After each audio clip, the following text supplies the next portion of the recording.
Attention Seahawks fans, the return of a familiar face has been confirmed, and it cost a spot for a promising young player who never even saw the field in training camp. The management opted for experience over pure athleticism, and the decision is already sparking debate among fans. Did Seattle make the right call by betting on the past to strengthen its secondary in the present? Welcome! Show your support for the Seahawks by reaching 100 likes on today's video. The name of the moment in Seattle is Shaquill Griffin.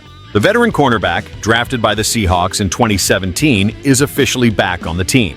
The contract is for 1 year, with a base value of $3 million and the potential to reach $4 million with incentives.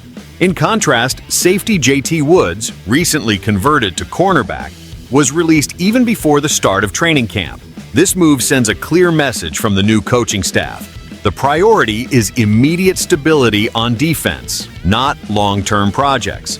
Griffin, 29, arrives with 106 games played in the NFL and 82 as a starter. Although he is no longer the explosive athlete of his early years in Seattle, he still offers game intelligence, tactical discipline, and versatility in zone and man coverage. After stints with the Jaguars and Texans, his return to the Seahawks represents an attempt to rebalance a group that includes promising but still inconsistent players like Rick Woolen and Devin Witherspoon. The decision to part ways with JT Woods, on the other hand, did not go unnoticed. A third-round pick in the 2022 draft by the Chargers, Woods had been trying to reinvent his career as a cornerback after lackluster performances as a safety. At 6'2" and with elite athleticism, he represented the ideal physical profile for the current NFL defensive system. However, even with the position change and a future reserve contract signed in January, he failed to convince the coaching staff led by Mike Macdonald. Macdonald himself recently commented on the competitiveness among the defensive backs, highlighting that there is a real battle for the third, fourth, and fifth spots in the rotation.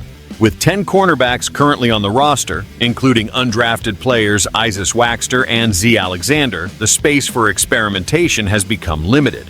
Griffin, even arriving after minicamp, is favored to secure one of the main spots due to his experience and familiarity with the fans and local pressure. In practice, Griffin's arrival represents more than just a technical reinforcement. It is also a bet on stability. The new defensive system of the Seahawks requires quick reading, constant communication, and precise execution in a hybrid zone. And it is exactly in this type of system that Griffin built his best phase under Pete Carroll. Now, he will have to prove that he can still deliver enough to justify a place in a defense that is seeking identity under new leadership. It remains to be seen whether this choice will be effective on the field. Age and a recent history of injuries work against Griffin, while the decision to cut JT Woods, even before camp, shows impatience with developing players. The margin for error seems small, and the expectations will be high. My analysis is straightforward. The return of Shaquill Griffin makes sense in terms of experience, but reveals a conservative stance from the new management. Cutting JT Woods without testing him in pads is premature. If Griffin does not perform, the choice for safety will have cost the chance to develop a potentially rare physical talent. So, Seahawks fans, do you agree with Griffin's return, or do you think Woods deserved more time to prove himself? Like, share your opinion and subscribe to the channel. Here, Seahawks coverage is straightforward, with critical analysis and total focus on what really matters: the future of the team.